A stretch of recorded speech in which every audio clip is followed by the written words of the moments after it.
Welcome to Politics Done Right. I am your host, Egberto Willies. This is a progressive program that will take the mystery out of politics.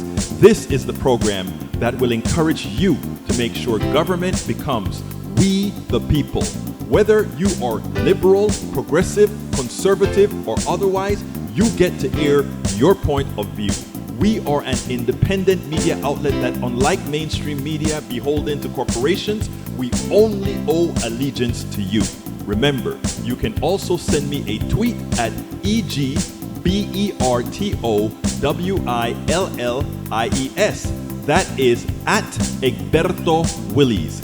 Let us engage. It is Politics welcome Done to one Right. edition of Politics Done Right. I'm your host. Thank you so kindly for being part of the show. We are going to have a great show for you today, as usual. Welcome aboard. AVQ, El Señor Michael Rodden from Brooklyn, New York. Patrick Magner from Houston, Texas says meow.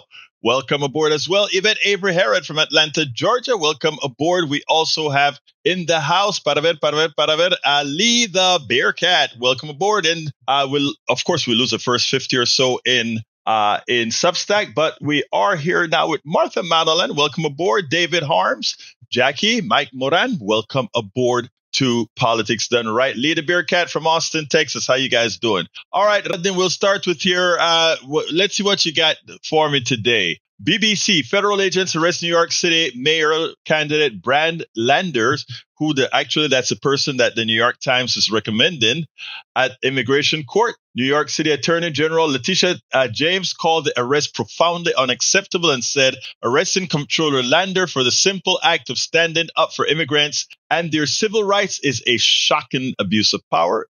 Absolutely agree. No one should face fear and intimidation in a courthouse, and this is a grotesque escalation of tensions. The administration's rampant targeting of New Yorkers only makes our community less safe. Agreed. Politico, my duty is to call it out. Judge accuses Trump administration of discrimination against minorities. The Reagan-appointed judge ordered the NIH to restore funds for research related to racial minorities and LGBTQ plus people. U.S. District Judge William Young, a Massachusetts-based jurist who took the bench in 1985, said, "I've never seen a record where racial discrimination was so palpable. I've sat on this bench now for 40 years. I've never seen government racial discrimination like this. It is palpably clear that directives and the set of terminated grants here are also designed to stop research that may bear on the health. We are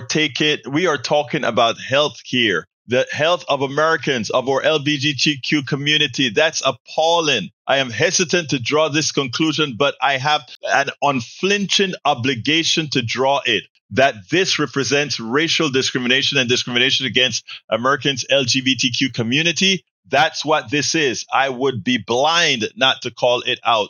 My duty is to call it out. You are bearing down on people of color because of their color. The Constitution will not permit that. Have we fallen so low? Have we no shame? Look, the judge, hey, thank you, Judge. You're late to the party. I think most people by now would have understood that the Donald Trump administration is, in fact, a nationalist, fascist, white supremacist organization. There's no doubt. And that is why, for me, it is so disconcerting that he has sufficient support from women, that he has some support from Latinos, that he has some support from black men, that he has some support from anybody of color. To those, I ask, have you no shame? Because again, he tells you straight out, the fact that you won't want to do research that point things out. It is, as a judge calls it, a judge doesn't want to call out discrimination the way this judge did. He simply doesn't want to do it.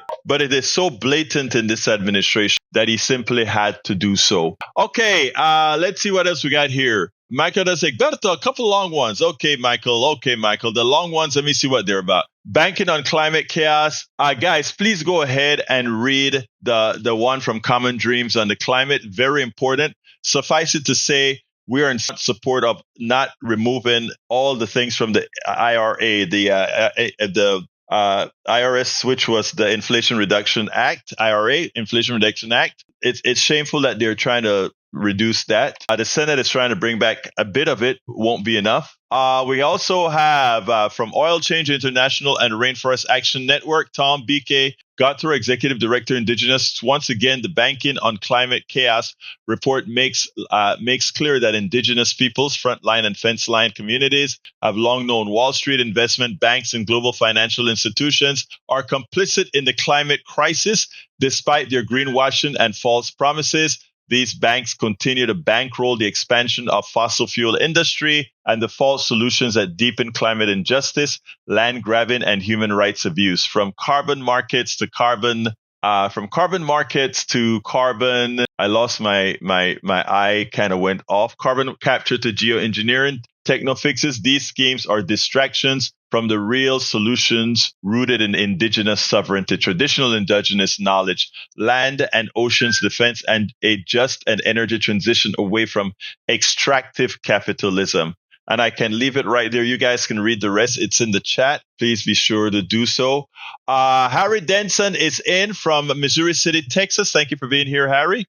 We also have in the house Bruce Pollard. So many friends and others at end of life. Is the dream ending? What are we walking up to? So many friends and others are at end of life. What's going on, Bruce? What's happening? Is there something I don't know? Maybe we need to have a chat. Carl Cox. Carl is here from Riverdale, Georgia. Thank you for being here, Carl. Paul Fleming from Powder Springs, Georgia. May Wood from Long Beach, California. Jacqueline Campisi from Katy, Texas. She is a teacher. And all of you know I revere teachers. They are the ones that move knowledge forward. And we ought to uplift these folks. We have to stop uplifting the stars, stop uplifting the Beyonce or the what is one word that I want to use? The stockbrokers. These are people that are making money off of the folks who actually did the deed. The engineer made the machines that these guys can get rich off of without imposing much. Jacqueline Campisi, the only teacher I know in the chat right now, or in either chat. If you're a teacher, give me a shout out because I want to give you a shout out. Lee Grant is in the house from Montgomery County. How you doing, Lee? Paul Fleming says President Trump suggested that the U.S. I have a thing on that we're talking about. Egberto, the short version of my 2 long posts. Top 65 banks raising fossil fuel commitments from $707 billion to $869 billion shows the prioritization of profits above the environment, which might be the death of us all. We have already passed the 1.5C global warming, and I have a feeling this hurricane season is going to show us a bit.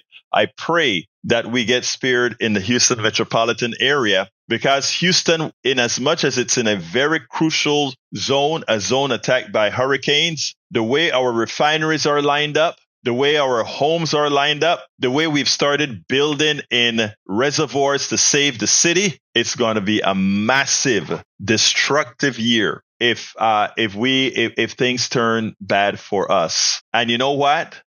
Since I've moved here, my flood insurance has more than tripled.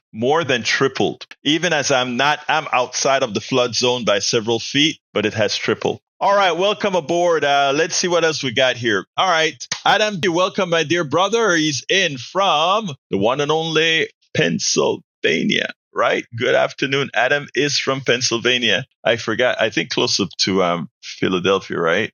Let's see who else we've got in the house. Welcome aboard, everybody. All right, let's go to our first video, folks. Our first video. Are we going to war? Are we going to war? Well, Donald Trump doesn't believe in wars, right? He's going to come into office and he's going to he's going to close down the Russia-Ukraine war in one day. He doesn't believe in war, right? He's not going to go to war with Iran. He doesn't believe in war. He wants us all out of war. That's what he says all the time, right? But now he pretty much allowed Netanyahu to start a preemptive war against Iran. And let's be clear, Israel would not make a move unless they knew the United States will ultimately back them. They would not do it. So anybody who thinks that, well, Israel is just being a bad friend and doing as they please. Israel cannot make a move without the United States in alliance,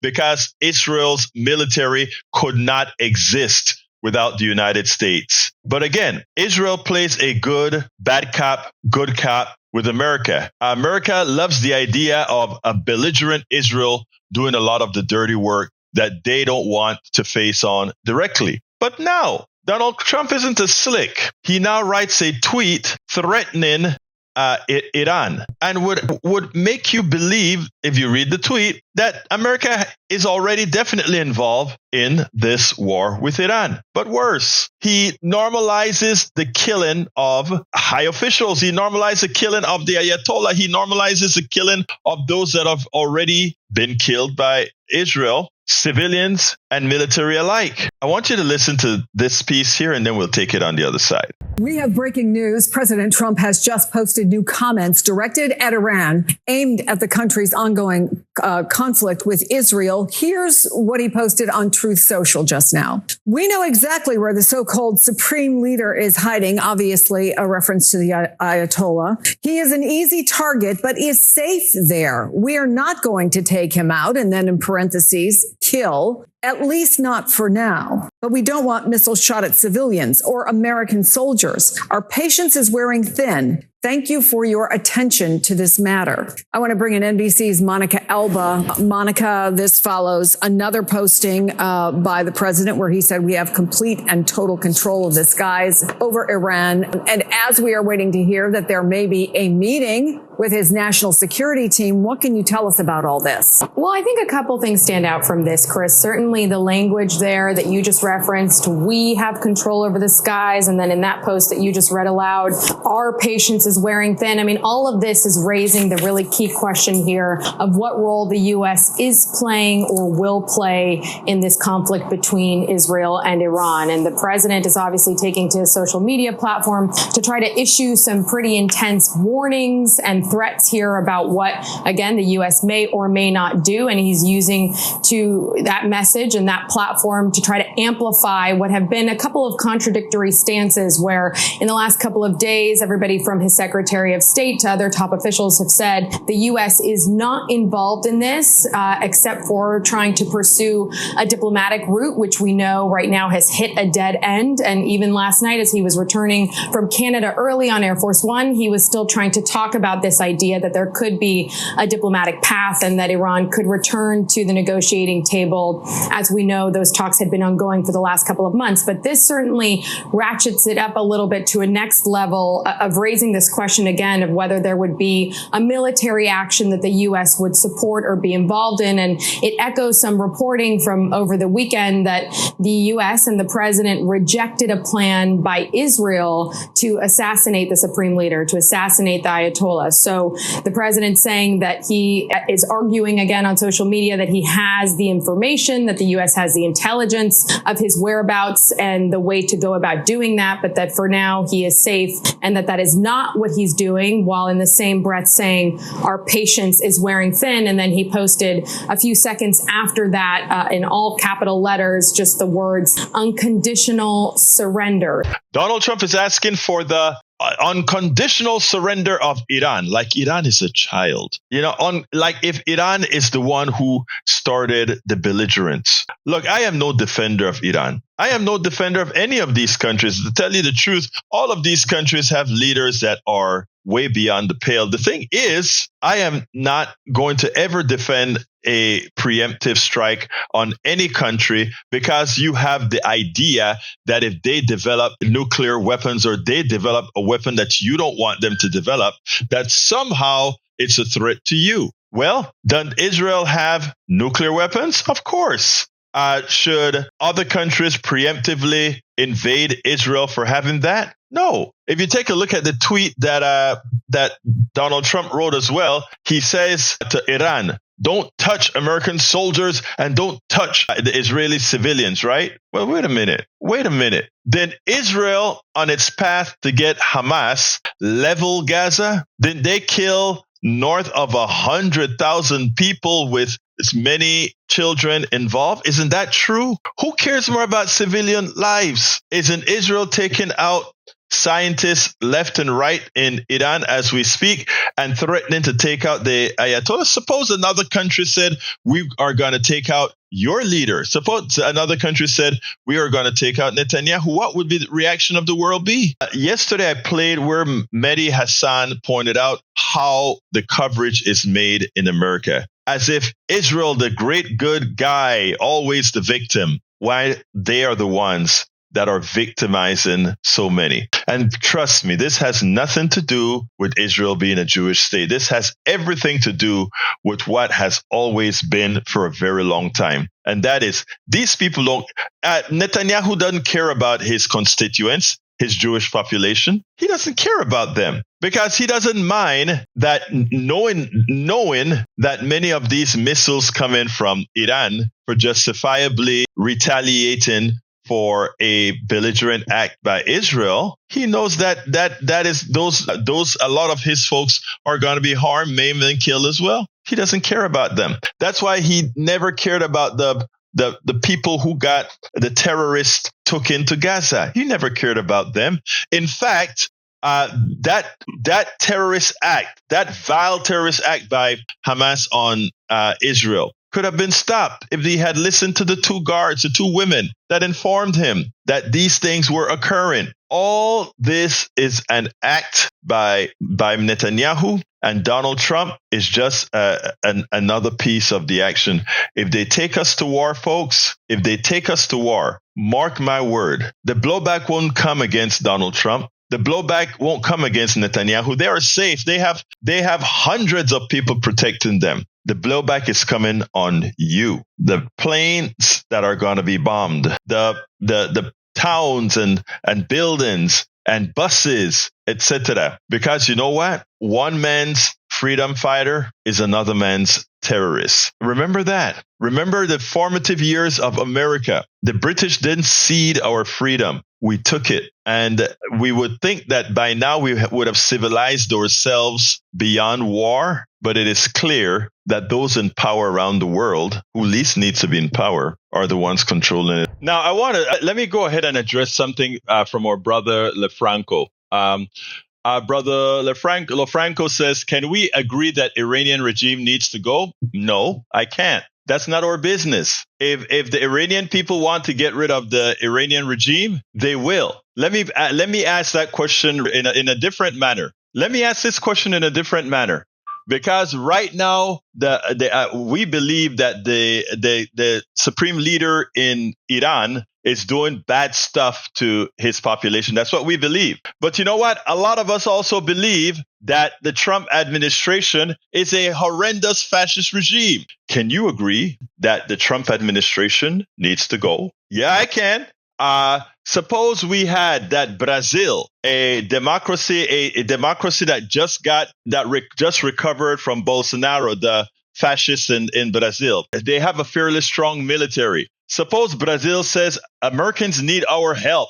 We need to overthrow Donald Trump. Donald Trump is not good for America. Not only that, Donald Trump is an existential threat to Latin America. How do we know that? Because he bombed out Panama. How do we know that? Because he bombed out Grenada. How do we know that? Because he went into many of these countries consistently without them requesting him. He went in there and took over. So America represents an existential threat. So Brazil is going to start throwing missiles at the United States and fly some of its, and they make some of their own war equipment. Fly some of their planes over. Would you consider that justified? I don't think so. You see, we have double standards many a times, and we have been taught to have those double standards. We can look at other leaders and say they're bad for that country. But Bush 1 was bad for us. Donald Trump has been horrendous for us. Nixon, Nixon is a double-edged sword. But there are a lot of leaders that we've had that were terrible. There are a lot of bad things that we did in the name of lies. We invaded Iraq on a lie. Should somebody come and invade us for doing that? I mean, so we have to be even-handed and we have to look at things the way they really, really are. No, we don't have the right to go into Iran and change their government. I find ourselves very, what is the word that I want to? it amazes me that we can go out and we can have a president that goes on a social media tweet and says, we know where you are. And if you don't behave yourself, we will take you out. And by take you out, we mean we will kill you. In other words, we have a president of the United States confessing that they will go murder somebody else, go murder another head of state. We have Netanyahu given plausible deniability of killing another head of state. We have Netanyahu openly admitting that they took out 9 Iranian scientists and they killed the head of the not National Guard, but the whatever they call those leaders. I mean, am I sick, or if the roles were reversed and one of the Arab countries said, well, you know what? Since Israel committed these war crimes, we're going to go in and take out their leader. I mean, look at what Netanyahu has done in Gaza. Look at Gaza. Wouldn't be justified if somebody said, well, we have to come to the defense of Gaza, to the defense of what's happening to those people? We have to really stop looking through tunnel vision. And everything that they tell us isn't true. In fact, a lot of what our government tells us with regards to foreign policy is in fact not true. All right, let's see what else we got here. What else have we got here? Anthony LaFranco said, I can guarantee the agreement between Netanyahu and Trump is let Trump be the megaphone and supposed savior. Who knows, right? Trump would love that, right? Eric Hayes, PDR is defending Iran. Actually, I won't deny defending Iran. Why would I deny defending what's right? I don't like Iran from a point of view, but who told you? Again, when we are uneducated with respect to what we know about how a country got to where it is, read up on Mossadegh, please. Iran was a democracy. Iran was a friend. When Iran decided that, wait a minute, our resources should benefit mostly us. You can buy our resources, but you are not going to be the one that just exploit our resources. And for that, we overthrew Mossadegh. Go read, and maybe you'll come to other conclusions thereafter. The same occurred in Venezuela. Those oligarchs Venezuela is rich, not only in oil, but gold and other minerals. That's what it is. And once they said, we want control of our own resources, they became a pariah. The capitalists said, no. You guys are just there to give us raw material. And we create an oligarchic class, and that oligarchic class lives well, and they pretty much dominate the rest of the people in the country. That has happened in Iran, that has happened in Venezuela, that has happened in Panama, that has happened all over. Read the shock doctrine. Suggest you also go ahead and learn about the Chicago Boys and what they did around the world. It's so important that we don't just, the reason they don't want you to do critical thinking is they don't want you to study. They don't want you to learn this stuff on your own, because you start asking questions. Why are we doing what we're doing? Why are we doing what we're doing? All right. Paul Fleming says, watch, we are not the enemy. We have different morals.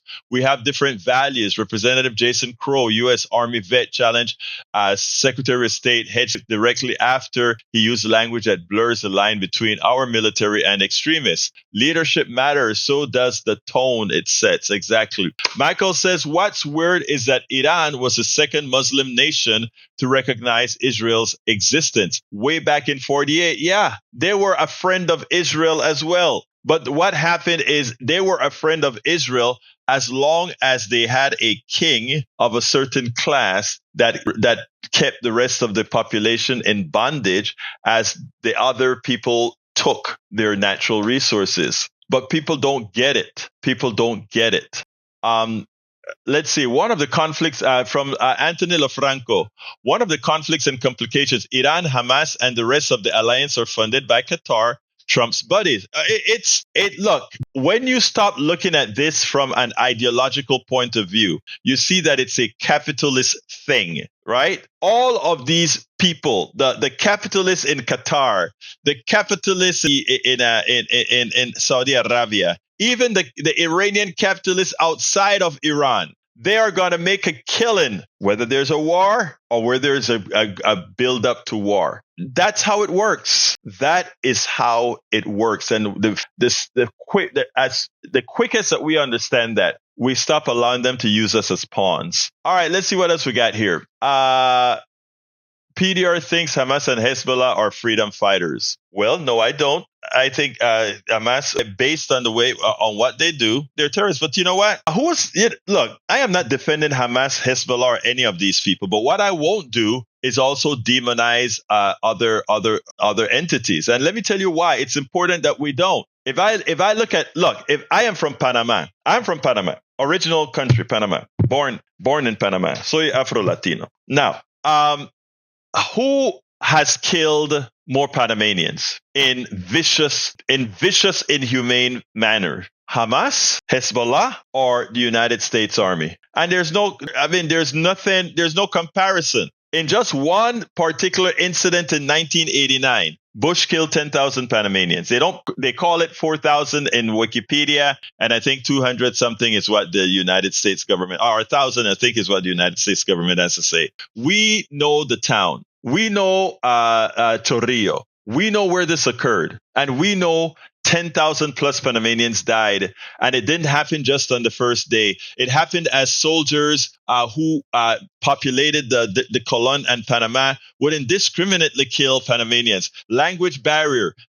My father saw this one with his own eyes. This guy is run through the streets to give his wife his insulin. The guy says, stop.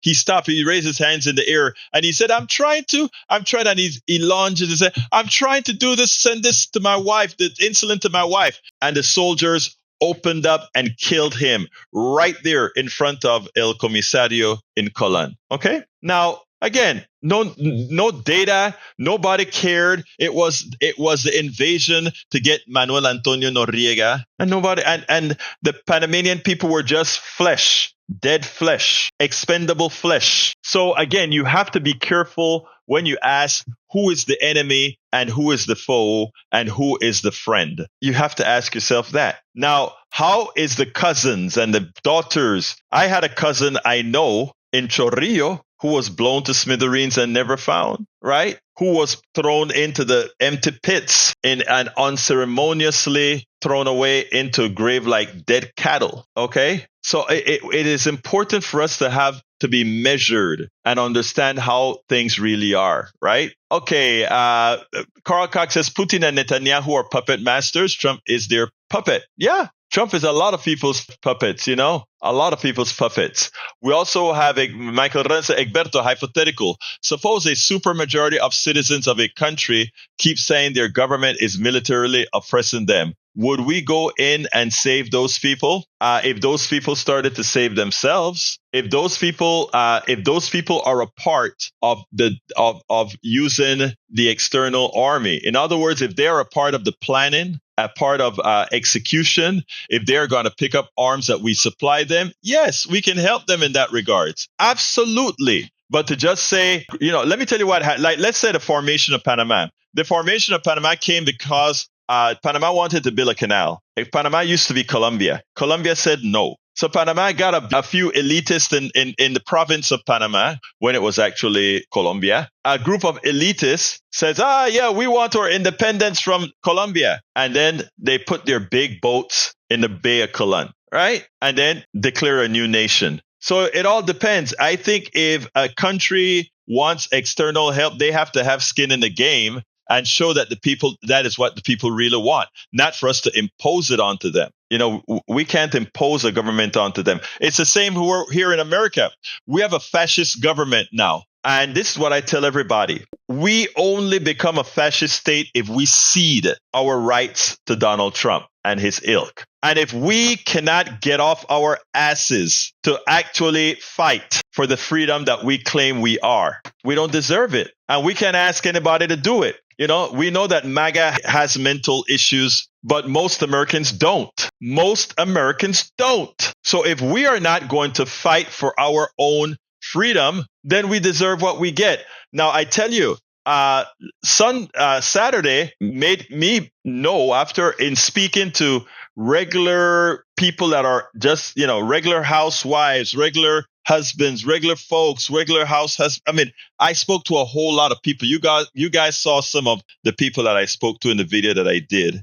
People look like they have the fighting spirit. It looks like they do want to keep their democracy, and they won't let Donald Trump succeed. So yeah, if they're willing to fight for it, they deserve it. If they're willing to be slaves, MAGA has already said, when you see MAGA defending the plutocracy, when you see certain folks defend the neoliberal segment of the Democratic Party, that is saying it's an enslaved mind that is saying, it is okay for me to be dominated irrespective of my own beliefs, right? Reverend Carlton says only if a profit is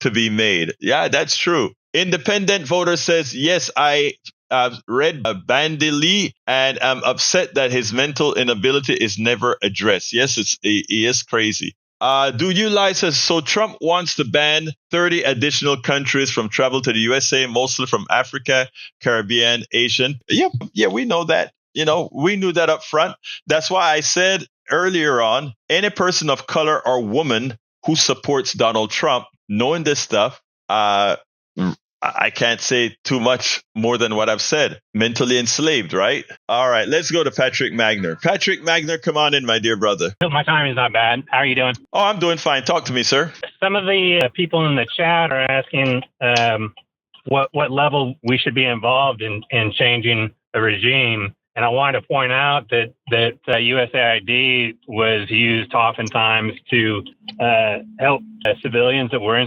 struggling with their government. Good point. It's also up to them to protest. That's what we're doing because we have agency in our government. We do not have agency in their government. There are young forces that we used to align with and we used to support and we used to help. We no longer do that. And another really big thing I'm trying to explain to people that are talking to me about this is not about Iran's nuclear program. Nope. That's a guise to keep us thinking that they're threatening us or they're a threat to us and that we're trying to change that. The weapons that they're using are not bunker busters, therefore they cannot reach the laboratories that they're using for weapons development nuclear program. And so that there in itself tells you that they're not really that interested in it. The scientists that they're killing, they could be classified as civilian. I don't know if they are. They are civilians. If they take out 30, if they take out 30, there's 90 waiting to take their place. Right. That's not going to do anything. This is all about regime change, and it's because the Iranians are guilty of one thing: inhabiting land that has oil under it. Amen. And look, and they have never been forgiven for taking over their own oil. They have never been forgiven for taking over their own oil. And the same applies to Israel and Gaza. People are thinking about, they're appeasing Donald Trump. Oh, he wants to build beachfront property. What a lot of folks don't know is the amount of oil that's under Gaza and in the offshore. On offshore Gaza. Yeah, and that's the last 10 years they found two major oil reserves just off the shore. Exactly. Yeah. So, exactly. Yeah, that's what they want. I actually brought on a woman who wrote the book Pipeline Something. And she spoke I interviewed her twice. She wrote the book. Her father was an American spy that died in a dubious airplane crash. And she wrote this book. And, they won't cover it in the mainstream media. So we got that interview twice. I should look that up and talk about it. But what else have you got for me, my brother? It sounds like it's a good interview because you got things flowing between me and my girlfriend. I was able to bring up something I bring up to a lot of people, and I most of the people in PDR already realized it, but my girlfriend didn't realize that the largest concentration and largest population of Muslims in the world is in Malaysia, not the Middle East. She didn't know that, huh? The only difference, great. Yeah, the only two differences between those two populations is one lives over oil and the other one does not. Right. Oh, wow. By the way, she's still reading my book. I believe so. Yes, sir. I told her that I'm waiting for her to finish it. Okay, let me tell you guys that I love to hear that. I love to hear that. Look, let me just say this, guys. The name of the woman I interviewed, her name is Charlotte Dennett. She wrote the book titled, she's the author and daughter of a U.S. Middle East spy, and explain why one must understand energy and pipelines to understand the Russian war. But it's not only the Russian-Ukraine war, but it's not only the Russian war, but her book was titled Follow the Pipelines, Uncovering the Mystery of a Lost Spy and Deadly Politics of the Great Game of Oil. And I'm going to put my blog in the chat, and you guys can go ahead and read that I listened to the interview that I did. I did 2 interviews with her. Listen to the interview. I just put both links in the chat. Anyway, anything else, my brother? Yeah, I'll end with this. You brought up pipelines, so that's going to keep me talking. Afghanistan was between a $5 and a $10 trillion mistake. And the whole reason we got into that was to put a pipeline through there for natural gas. That was before we started fracking. One other reason as well, rare earth. Yes, sir. Yeah, but anyhow, thank you, my brother. We'll talk. See you on the next show. Yes, sir. Thank you. Thank you, my brother. Peace. All right, folks. We got some more videos for you today. Specifically, I want to talk about. Let me go ahead and shut the line down first, if I can find it. You know, sometimes you're there and it's like, oh my God, how do I shut the phone down? There we go. All right. Well, this one will speak for itself. It's not too long. Here we go. Once again, the lies are exposed. We all knew that DOGE was a big failure. Yes, it was a failure. In order to try to find any type of savings, they had to lie about it. But you know what they did worse is they messed with one of our sacred programs, Social Security, and they lied about it. And they lied about it not by error, but knowingly. I want you to listen to this piece, and then we'll take it on the other side. 40% of the calls into Social Security were fraudulent. 40% of the people who are calling in are actually committing fraud. That means the 60% who need their Social Security checks are waiting in line. We learned 40% of the phone calls that they get are from fraudsters. 40%? That's right. Almost half. Yes, and they steal people's Social Security is what happens. That was a lie. It was repeated over and over again by the most powerful people in our government everywhere they went. It was used over and over to justify Donald Trump and Elon Musk's chaotic plans to take over the Social Security Administration. Today, the New York Times reports that it's also an example of how the Trump administration knowingly allowed a critical government agency that millions of Americans depend on to be run through misinformation, echoed and amplified publicly by Elon Musk, and in this case, enforced internally by Stephen Miller's wife. From that new report, quote, Social Security employees knew the billionaire's claim had no basis in fact. After journalists followed up, staff members began drafting a response correcting the record. That's when Leland Dudek, plucked from a mid-level job only 6 weeks earlier to run Social Security, got an angry call from the White House, according to several people familiar with the exchange. Quote, the number is 40%, insisted Katie Miller, the top administration aide who was working closely with Musk, according to one of the people familiar with the April 1st call. President Trump believed Musk, she said, do not contradict the president. Well, take me through what you and your colleagues are reporting. Yeah, well, we looked at Social Security. It was really sort of a case study of Elon Musk. It was and DOGE, and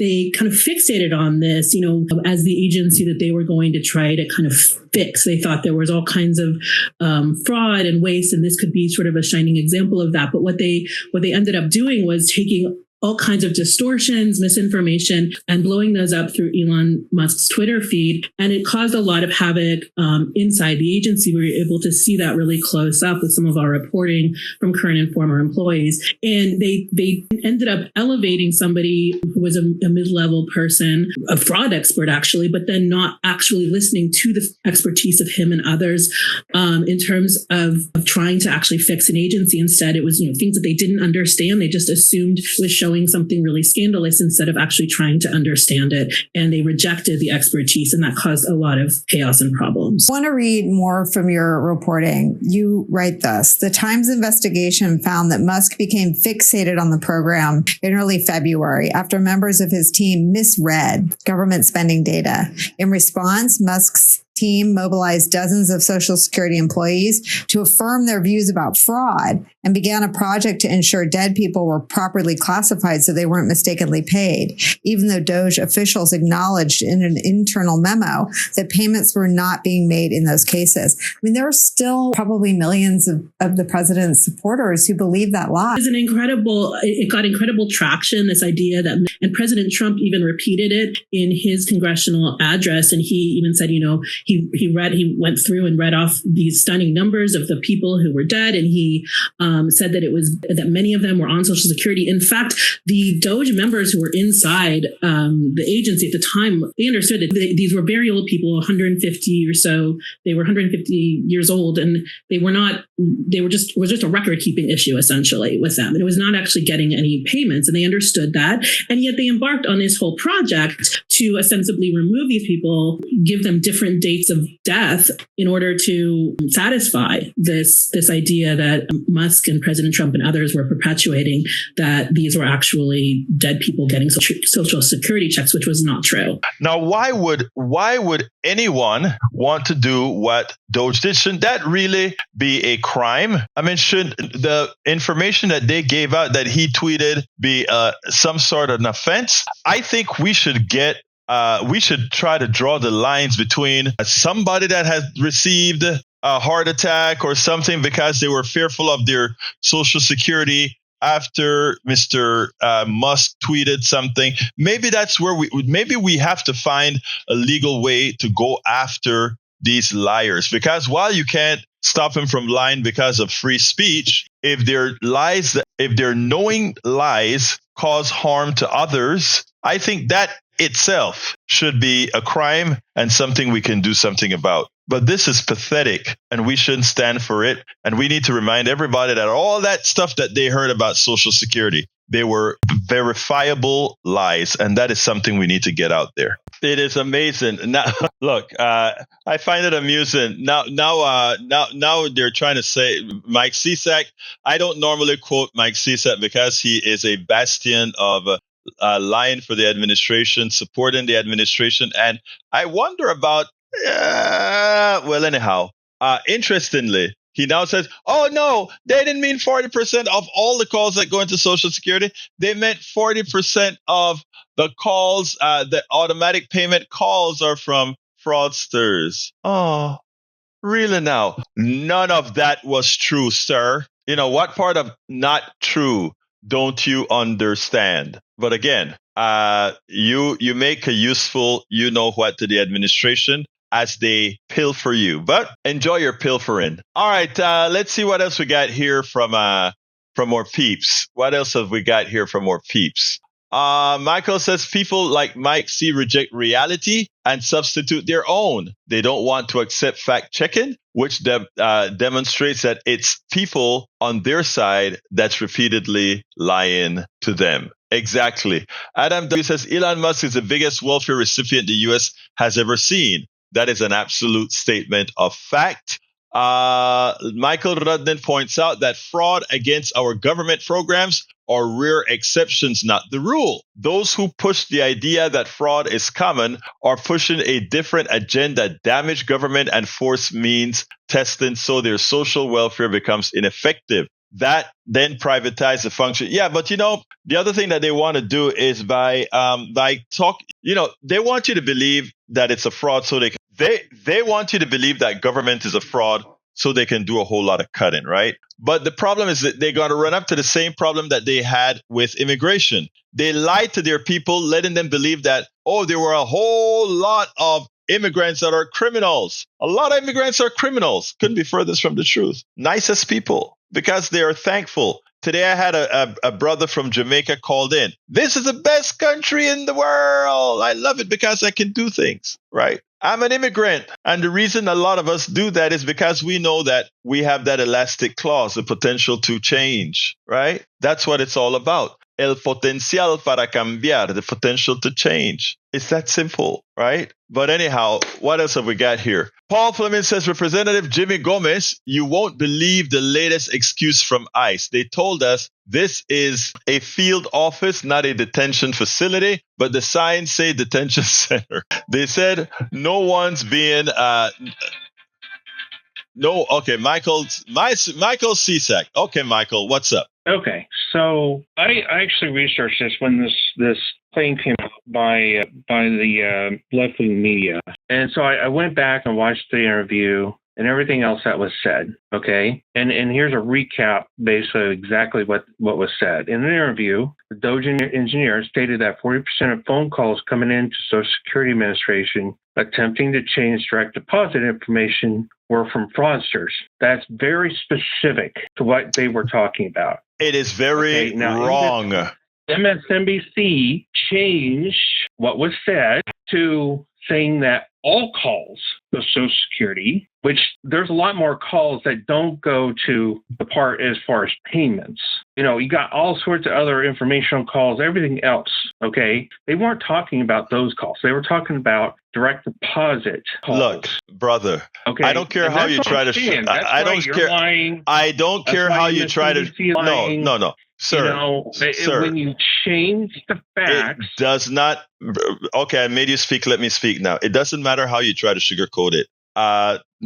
Musk and DOGE were a failure, a fraud, and that complete detailed report from the New York Times at the Social Security office, go read it, then you can call back and comment about it, okay? But what I'm saying, stop. Read it. Well, good. They lied. The DOGE people lied. And you're wrong. And above and beyond, when they exposed the president, the White House called and said, "Hold on, the president believes Musk, the liar, so therefore get on board." In other words, they wanted to force the people to say it was true. Social Security came out and pointed out all the lies that the brother told. Okay. And that's it. But anyway, I got to go, man. I'm not going to discuss stuff that are proven lies anymore. Thank you, brother. Well, I say, like I said, I just proved that you're, lying. No, you proved that you're gullible. Thank you. All right. Let's continue, my brother. Let's continue. Para ver, what else we got here? Brad Lander walks out of the federal building with Governor Kathy Hochul, the mayoral candidate, and sit-in controller was arrested by ICE agents more than 4 hours ago while challenging an immigrant by ICE. It's ridiculous.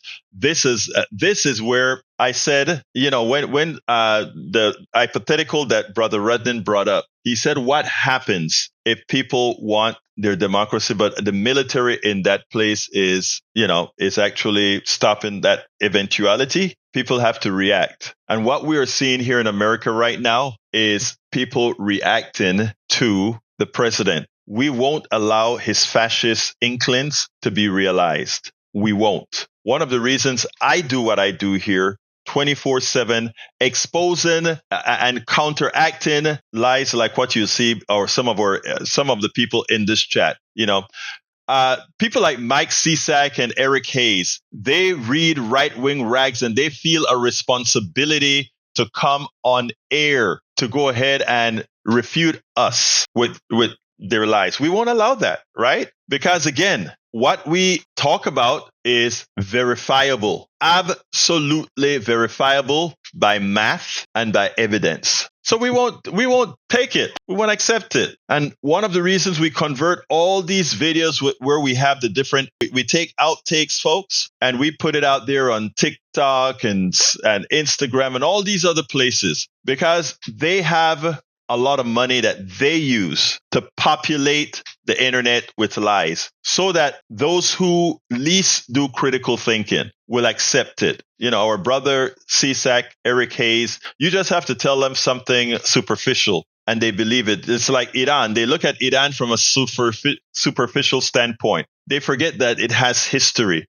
There's history why a country was a best friend and became an enemy, right? So let's be very, very clear. Let's be very, very clear. Radnin, we will stop the fascist move, period. Saturday proved it. And there's nothing that the CSACs and the Eric Hayes of the world that have allowed themselves to be screwed and allowed themselves to be controlled is going to work.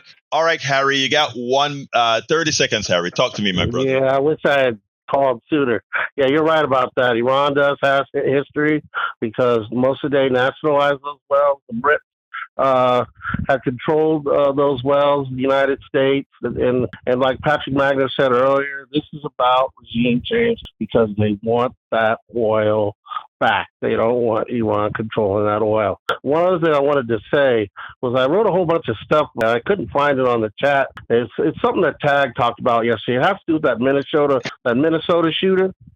He is a he's a Christian nationalist, a right wing, one of those Project 2025 people. So Donald Trump is responsible for the deaths of those legislators and the injuries of those ones that are expected to survive. If you can find it on there. But wait a second, Harry. And, that is how the right wing has gotten, you remember how they used the abortion baby killers and blanketed left wingers with that? Those were false. Yeah. That was false. But what we have to do is we have to have the pelotas to go out there and draw the connections that show that the death of those senators are a direct result of Trump. I'm not saying to lie. Draw propaganda. The line directly. Hi, Egberto. I want to say thank you for all that you do. Thank you, Peter Sukowski. So we have to do it truthfully. They lie to do it. We do it truthfully. That's right. Draw the line between and killings. She's great. I love her. She's great. I don't know if you heard it. Rachel Maddow said something about how we have to. Americans are winning. They're standing up to this president. Yes, she's absolutely right. And Harry, I gotta go. Fight. Help me, brother. I'll I gotta go. Tomorrow. Chat tomorrow. See you tomorrow. Love you, brother. Bye. Love you, brother. All right. I love all my people, man. And look, I love you too, Mike Cisak, Eric Hayes. I'm going to tell you the truth. I honestly do. The things that I want is also best for you. Okay? I know you don't get it because you're in that fog. But trust me, I don't consider you an enemy, brother. I don't. I honestly don't. I want us on the same team. And I mean that from the depths of my heart, brother. But we got to get it right. Anyway, folks, look, I got to get out of here. But on Substack, I want to say that we do a lot of work, a lot of promotion. This is not the only thing we do. Okay, it's a lot that goes into this. But we're using Substack newsletter to be to sort of subsidize what we're doing. So what I'm asking you so kindly, my brothers and sisters, is to consider becoming paid subscribers of the newsletter. You're supporting a lot by doing that. How do you become it? You go to politicsdoneright.com/newsletter, politicsdoneright.com/newsletter, and just go ahead and become a paid subscriber. That allows the work. And I'm telling you, the 16-hour-a-day work, it allows the work to continue. I can't do this much longer unless I get the funds to continue growing the membership here. And you can help us do that. So please, if you have the wherewithal, it's a coffee, guys. It's a coffee. Consider becoming a paid subscriber. And you get to read all my books free of charge. And you have on the weekends a personal show just for those who decide to become paid subscribers. So please, again, consider doing that. I need to get out of here. Love you all. My name is Egberto Willies. This is Politics Done Right. And you guys know how I end this baby. I am what? Out! We spend a lot of time deconstructing the news, trying to parse it into a form that everybody can understand. We try to find those little nitpicks where it flies above the fray, etc.